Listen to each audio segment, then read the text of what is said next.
तो कल से एग्जाम शुरू हो रहे हैं और मन में सबसे बड़ा प्रश्न यही रहता है कि पेपर को कैसे अटेम्प्ट करना है। मैं कुछ बातें आपको बताने वाला हूं जो कि आपको प्रैक्टिकली अपने पेपर के अटेम्प्ट करते समय जो है वो उसको इंप्लीमेंट करना है। मैं कोई नई स्ट्रैटेजी नहीं दे दूंगा कि नहीं पेपर को ऐसे अटेम्प्ट करो वैसे करो, नहीं, कुछ ऐसी बातें जो कि आपके दिमाग में अगर रहेंगी तो आप एग्जाम बेहतर कर पाओगे। देखो बहुत जल्दी मैं सारी बातें आपको बताऊंगा।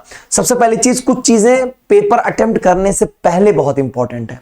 सबसे पहली बड़ी समस्या है कि हम लोग पैनिक बहुत हो रहे होते हैं, एंजाइटी हो रही होती है और जिसकी वजह से कुछ तबीयत भी खराब हो सकती है, लूज मोशन एंड ऑल की, या दूसरी चीजें हो सकती है कि आप कुछ जो चीजें आ भी रही होंगी वो आप कर नहीं पाओगे, उतना इफिशियंट नहीं हो पाओगे, आपका दिमाग उतना एक्टिव नहीं हो पाएगा क्वेश्चंस को अटेम्प्ट करने के लिए।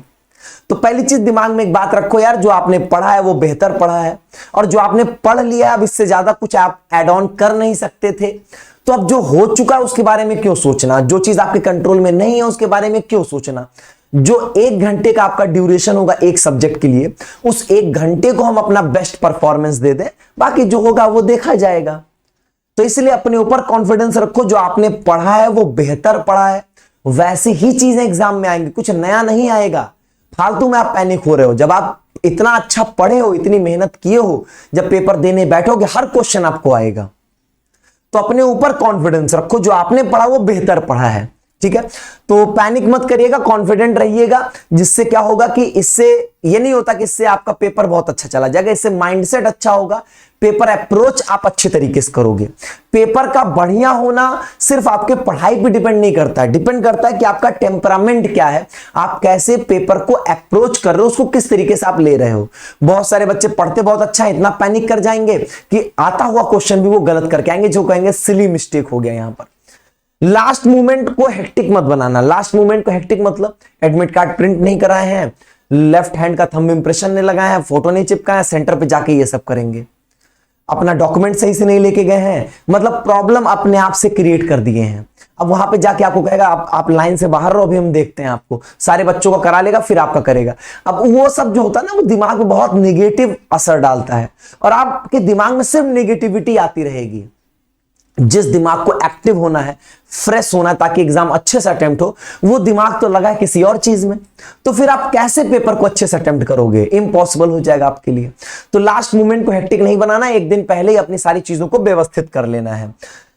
एग्जाम के ड्यूरेशन में हेल्दी खाना खाइए, कुछ भी बाहर का मत खाइएगा, बाहर का फ्रूट्स के अलावा आपको कुछ नहीं खाना है। यहां पर कम खाना खाइए, आपका जो भूख होगी उस भूख से कम खाना खाइए, ठीक है। बहुत ज्यादा यहां पर आपको कुछ खा नहीं लेना है। और जब आप पेपर देने जा रहे हो बस ध्यान रखना हाइड्रेटेड रहना है, आपको डिहाइड्रेशन ना होने पाए, पानी आप रेगुलरली यहां पर पीते रहो, वो यहां पर इंपॉर्टेंट है, ठीक है। तो इन्हीं सब चीजों का बहुत बेसिक बातें हैं जिनको एग्जाम अटेम्प्ट करने से पहले ध्यान देना है। अब यहां पर बात आती है जब हम एग्जाम को अटेम्प्ट कर रहे होंगे। सबसे पहली बात, सबसे बड़ी समस्या होती है, हम अपने दिमाग में टारगेट लेकर चलते हैं कि यार देखो मुझे बीएचयू में बीए ऑनर्स हिस्ट्री तभी मिलेगा जब मेरा 350 नंबर आएगा, इसका मतलब मुझे जीएटी में कम से कम जो है वो यहां पर 170 नंबर स्कोर करना। अगर आपने ऐसे कुछ दिमाग में टारगेट सेट कर दिया तो निश्चित तौर पे पेपर खराब जाएगा। पेपर का लेवल क्या है, पेपर किस तरीके से बाकी बच्चे उसको अप्रोच करेंगे, क्या कट ऑफ जाने वाली है, ये कोई नहीं बता सकता है। तो आप कहां से बैठे बैठे कट ऑफ प्रिडिक्ट कर रहे हो? क्यों आप मान लिए कि पिछली बार जैसे ही कट ऑफ होगी, भाई पेपर टफ होगा, कट ऑफ बहुत डाउन जाएगी। अरे नीट में आप देखो 2024 में 640 नंबर की कट ऑफ गई, पेपर 2025 में बहुत टफ हो गया, 530 540 पे कट ऑफ आ गई आपकी। इस बार पेपर थोड़ा सा इजी हुआ, मतलब इजी टू मॉडरेट है, कट ऑफ फिर 610 615 तक जाएगी। तो कट ऑफ का वेरिएशन तो पेपर के लेवल और बाकी चीजों पे डिपेंड करता है ना। आप क्यों जज करने बैठ गए वहां पर कि पेपर जो है वो मेरा बहुत ऐसा आ गया, अब यहां पर मुझे इतना स्कोर करना है। कोई दिमाग में टारगेट सेट नहीं होना चाहिए। अगर आप टारगेट सेट करोगे, अगर उस टारगेट के तक पहुंचने में आप असमर्थ दिखे तो ड्यूरिंग एग्जाम पैनिक करोगे और फिर आप क्वेश्चंस को अटेम्प्ट नहीं करोगे, सिर्फ भगाओगे इधर उधर। तो जो आती हुई चीजें होंगी वो भी आपसे अटेम्प्ट नहीं हो पाएंगे। आप ये मानकर चल लो कि आपका पेपर बहुत कठिन आने वाला है, प्रिपेयर फॉर द वर्स्ट। एकदम बेकार पेपर आएगा, एकदम अल्टर पेपर आएगा, बहुत बेकार, बहुत अल्टर पेपर आ गया तो सिर्फ आपके लिए नहीं आया है, सबके लिए। अगर आपसे नहीं हो पा रहा तो बाकियों से भी नहीं हो रहा है वो पेपर, और अगर बाकियों से नहीं हो रहा तो इससे आपके सिलेक्शन में कोई फर्क नहीं पड़ेगा। यहां पर क्या करना है, यहां पर बस एक काम करना होगा, कामली अपने पेपर को अटेम्प्ट करिए। हो सकता है स्टार्टिंग के 10 क्वेश्चंस आपको नहीं आए, ऐसा हो सकता है, पहला देखे नहीं आया, दूसरा नहीं आया, तीसरा, ऐसे 10 तक नहीं आया। ये सोचो 10 नहीं आया, 40 आगे तो बाकी है। क्या पता लास्ट में बहुत इजी क्वेश्चंस हो। आप इसलिए नहीं अटेम्प्ट करो क्योंकि आप डर रहे हो कि अब पहले 10 नहीं हुआ तो अब और क्या होगा मेरे साथ पेपर में। अरे पूरे 50 क्वेश्चन तक आप जाओ, 10 नहीं हुआ, 40 अगर आपने सही कर दिया तो भी 200 नंबर आप पहुंच जाओगे। तो ये तो आपको देखा करो पहले। तो अपने आप को कभी भी डिमोटिवेट मत करिए। 20 नहीं आया, 30 अगला आ सकता है मुझे, तो अगले 30 पर आप अपना हाथ पैर मारिए। किसी एक क्वेश्चन पर स्टक मत हो जाइएगा कि ये दिल से लगा लिए, नहीं यार ये कैसे हो सकता है, मैंने तो कोऑर्डिनेशन केमिस्ट्री इतने अच्छे से पढ़ी, कुछ भी हो जाए मैं इसका क्वेश्चन गलत नहीं करूंगा। कैसे गलत नहीं हो सकता? हो सकता है, हो सकता है कोई नया क्वेश्चन आ गया हो, नहीं हो पाएगा आपसे। तो किसी भी क्वेश्चन पे दिल नहीं लगाना है, नहीं आ रहा है आगे बढ़िए।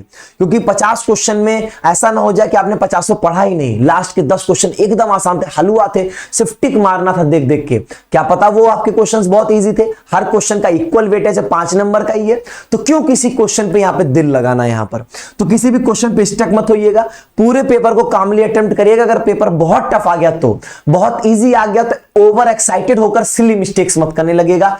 आराम से, कामली, कूल तरीके से। जैसे मैं बताऊं, मैं जब आईआईटी जैम का पेपर दिया था, पेपर बहुत अजीबोगरीब मुझे दिखा। मुझे स्टार्टिंग के 8-10 क्वेश्चंस नहीं आ रहे थे, तो मुझे लगा कि खत्म है पेपर। तो मैंने सोचा खत्म हो ही रहा है तो जो समय बच रहा है मेरा, तो 3 घंटे का पेपर है, तो मैं कामली अटेम्प्ट करता हूं, जितना हो जाएगा हो जाएगा, जो नहीं होगा छोड़ देंगे, क्या दिक्कत है। अब होना तो वैसे भी नहीं, मैं मान लिया था मेरा नहीं होगा। मैंने बस मजे मजे में 3 घंटे आराम से धीरे धीरे बैठ के पेपर को पूरा किया, और पेपर टफ था, कट ऑफ नीचे गई, सिलेक्शन हुआ, कोई दिक्कत नहीं हुई। तो कुल मिला के यहां पर आपके लिए मैटर इस बात को है, सारी बातें इस बात को लेकर हैं कि आपने क्या सोच रखा है, क्या आपका माइंडसेट क्या है, पेपर को लेकर अप्रोच क्या है, चीजें बेहतर होंगी। रुकना मत किसी क्वेश्चन में, 50 क्वेश्चन तक जाना, ये आपके लिए इंपॉर्टेंट बातचीत होगी। बाकी बहुत सारी चीजों, बहुत सारी स्ट्रेटजी आपने ड्यूरिंग जो है वो अपने मॉक टेस्ट प्रिपेयर किया होगा, उसी स्ट्रेटजी के साथ जाओ। किसी नई स्ट्रेटजी से यहां पर पेपर को अटेम्प्ट नहीं करना है। मैं बहुत बेसिक बातें बता रहा था, मैं ऐसी कोई बात नहीं बताया जिससे हम लोग ये कहेंगे कि आपके पेपर अटेम्प्ट करने का तरीका बदल गया, नहीं। बस मैं आपकी अप्रोच, आपकी माइंडसेट, आपके टेम्परामेंट को यहां पर बदलना चाहता था, बस इतनी ही बात है। बाकी आप लोग एग्जाम बहुत बेहतर करोगे, मेरा पूरा विश्वास है। आपने बहुत मेहनत की है यार, और मेहनत कभी भी बर्बाद नहीं जाती है। मेहनत का आउटपुट शानदार होता है, रिजल्ट शानदार होता है। तो आप सब बहुत बेहतर करोगे। आप सब शेर हो, और शेर जो होते हैं वो दहाड़ते ही हैं। तो आप सभी लोगों को आपके एग्जाम के लिए all the very best, love you all, बहुत बेहतर करके आओगे, ये मेरा पूर्ण विश्वास है।